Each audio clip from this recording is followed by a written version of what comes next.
Bonsoir à tous.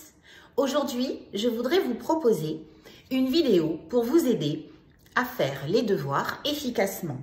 Donc, c'est pour les ados qui peuvent me regarder, m'écouter et aussi bien sûr pour les parents qui seront là pour les inciter à avoir la bonne attitude et les guider dans cette voie. Tout d'abord, il est préférable, évidemment, si les moyens sont possibles, d'avoir une chambre avec un bureau et fermer la porte et se retrouver isolé dans le silence à son bureau pour pouvoir travailler. Mais au bureau, avec une chaise et surtout pas sur le lit. Lorsque vous vous allongez sur le lit, vous donnez en fait un signal à votre corps qui est « c'est l'heure de la détente ». Tu peux te relâcher, voire t'endormir. Donc, on ne peut pas prendre une leçon efficacement si on est allongé sur le lit. Et on ne peut pas y lire non plus. Parce qu'au bout de 5 minutes, eh bien, ce qui est tout à fait normal, vous allez vous endormir. Alors que pour une lecture efficace, je parle d'un roman, d'une pièce de théâtre, d'un essai qui vous a été donné à lire par le professeur, il va falloir tenir une attention d'au moins 30 minutes. Donc, on bannit la position assise sur le lit. Donc, on est à son bureau, assis sur une chaise, le dos bien droit et une concentration optimale. Cela va permettre une lecture efficace et puis une mémorisation aussi efficace. Deuxième point, je vous ai dit dans le silence. Et oui, les bruits parasites ne seront pas possibles. Non. Si votre ado vous dit qu'il a besoin de sa musique pour travailler, ne le croyez pas. Toi, ado, si tu penses que tu as besoin d'un bruit de fond, non.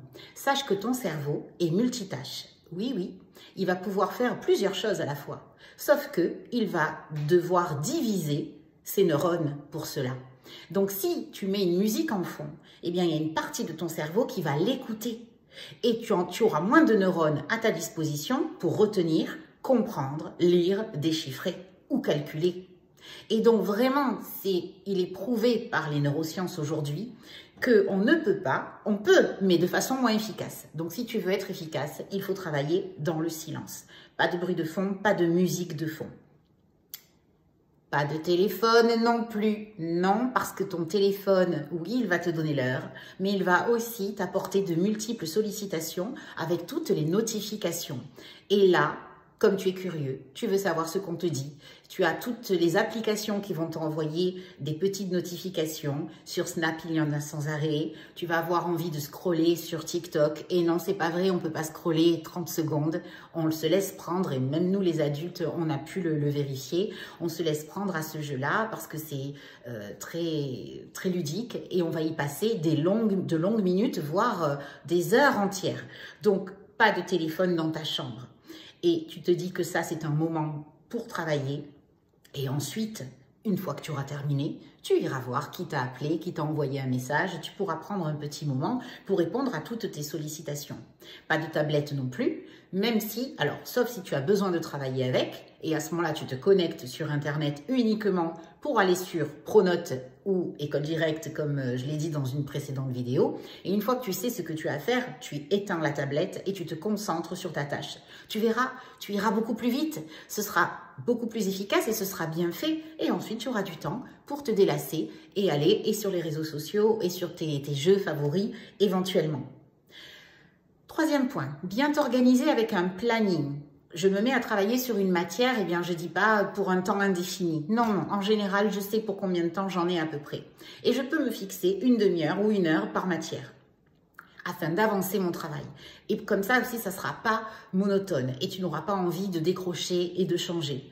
Donc, tu mets un petit réveil et tu t'y tiens et ça va te permettre de rester concentré un temps bien délimité et ensuite, tu pourras passer à une autre tâche afin d'être efficace. Pour être efficace aussi, il faudra avoir tes cours bien rangés. Alors, vous êtes nombreux à vouloir utiliser des trieurs. Oui, mais le trieur, c'est pour la journée au lycée. Et puis quand vous rentrez, vous les mettez dans les classeurs ou les cahiers appropriés. Si ce sont des cahiers, colle les feuilles dans l'ordre chronologique où tu les as reçues pour ne pas te perdre. Et si c'est un classeur, bien sûr, il faut que tout soit classé dans avec des intercalaires. Je donne l'exemple du français parce que c'est ma matière. Nous avons 4 objets d'études, donc théâtre, roman, poésie, littérature d'idées. il faut que ton classeur soit organisé avec ces 4 parties. Et tu mets tout ce qui correspond à l'objet d'étude dans cette partie.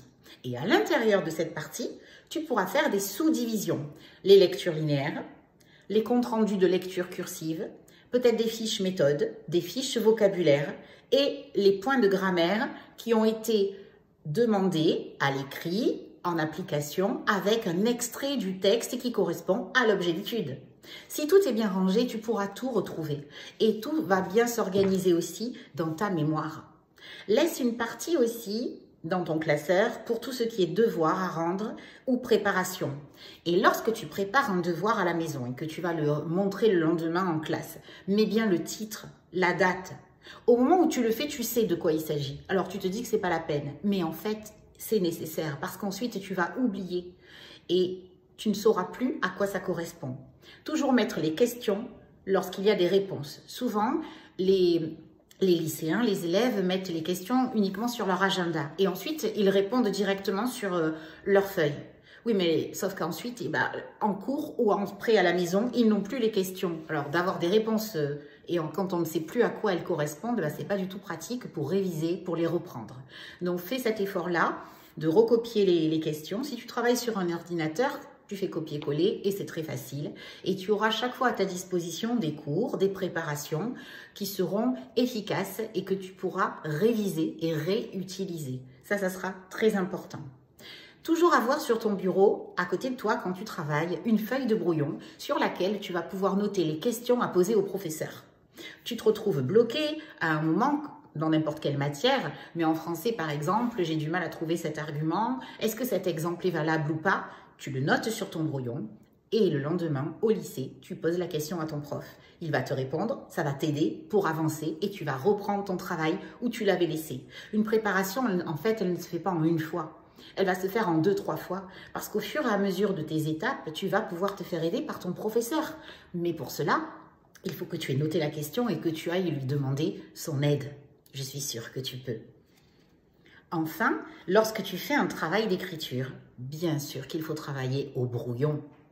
Parce que les professeurs, les examinateurs le jour des examens détestent les ratures, les placards de blanco, les lignes complètement peintes avec du blanco. On n'aime pas du tout ça. Alors, quand tu es à la maison, tu as le temps de faire un brouillon. Même en DS d'ailleurs, même en devoir surveiller ou le jour du bac, prends le temps de faire un brouillon. Je te rappelle que l'écrit de français dure 4 heures. 4 heures, ça te permet effectivement de travailler, de corriger, de barrer. Tu sais, quand on regarde des manuscrits d'auteurs, d'illustres écrivains, leurs manuscrits sont raturés, ce qui est normal. On écrit, on barre, on rectifie, on recommence. Mais ensuite, on écrit proprement. Je suis sûre que tu peux le faire. Et ce sera vraiment apprécié. Rendre un devoir propre. Pense à la marge, pense à sauter une ligne quand il s'agit de petits carreaux et tu arriveras à avoir la meilleure note possible parce que la présentation compte énormément. Relis-toi pour ne pas laisser de fautes d'orthographe, du genre de celles que tu peux corriger, qui sont vraiment d'une attention. Comment apprendre par cœur? C'est très important aussi. Souvent, les élèves, vous pensez que vous apprenez une fois et puis ça y est, vous savez. Mais non, le cerveau ne marche pas comme ça. Il demande plus d'attention et de répétition. J'apprends, j'oublie, et c'est normal. Je réapprends, je réoublie, je réapprends, et là, ça se fixe. Alors oui, 2-3 fois. Tout va dépendre de comment tu veux utiliser ta mémoire. Est-ce que tu veux une mémoire à court terme, à moyen terme ou à long terme? Et ça, toi, tu le sais quand tu enregistres quelque chose. Quand tu veux apprendre par cœur, par exemple, une récitation. C'est peut-être juste pour avoir une bonne note un jour précis. Ok, mais si tu vas vouloir la garder en mémoire pour pouvoir la citer dans une dissertation, il va falloir que tu programmes ton cerveau, qui peut le faire, qui est très intelligent pour ça, pour plusieurs mois. Je veux le retenir jusqu'à la fin de l'année de ma première parce qu'en dissertation, je vais avoir besoin de citer. Et à ce moment-là, ce processus d'oubli et de réapprentissage est très, très important. En gestion mentale, on l'étudie et les neurosciences sont là aussi pour le prouver. Donc, n'hésite pas. Tu as appris, tu essaies de te réciter à toi-même le lendemain, tu as oublié une partie ou tout, tu recommences. Et tu n'auras pas tout, c'est pas grave. Tu répètes. Pour fixer la mémoire, tu peux répéter à haute voix. Ça, c'est pour solliciter ta mémoire auditive et tu peux aussi réécrire de nombreuses fois et ça c'est pour solliciter ta mémoire visuelle. Un autre point très important, tu fais tes devoirs, tu fais ce que le professeur t'a demandé, oui, mais essaie d'aller plus loin.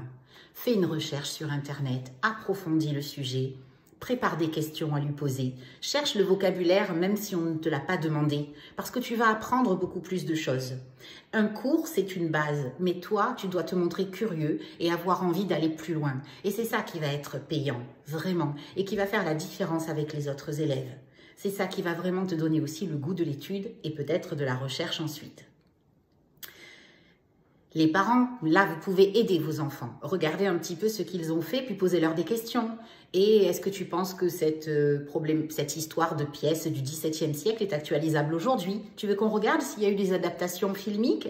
Est-ce que tu penses que tu connais des avares dans notre vie, des hypocondriaques? Là, je fais référence aux pièces de Molière. Et pouvoir en parler et argumenter. Et ça, c'est très, très important. Tu peux proposer aussi au professeur de faire un exposé supplémentaire. Les profs adorent ça. Alors, tu ne peux avoir qu'une bonne note pour ce travail qui sera en plus. N'hésite pas pour améliorer toujours ta moyenne. Et enfin, non, je n'ai pas d'exercice. Ben oui, mais tu as quand même ta leçon à relire. Très, très important, parce que le professeur enchaîne de séance en séance pour constituer une séquence. Et oui, mais alors, il doit s'appuyer sur ce qui a été fait, souvent la semaine d'avant. Si tu n'as pas du tout relu ton cours, même sans exercice, si tu n'as rien relu, eh bien, tu repars à zéro. Et alors que lui, il va s'appuyer sur ce qu'il a fait la fois d'avant. Donc, relis toujours ton cours la veille de la matière que tu vas travailler ensuite. Très, très important. Il va falloir enchaîner. Ton cerveau doit comprendre. Et si tu sais ce qu'il y a eu avant, eh bien, tu pourras d'autant mieux comprendre ce qui est en train de se passer pendant le cours. Je ferai bientôt une vidéo pour t'aider à être bien attentif en classe. D'ici là, bon travail à la maison. À bientôt!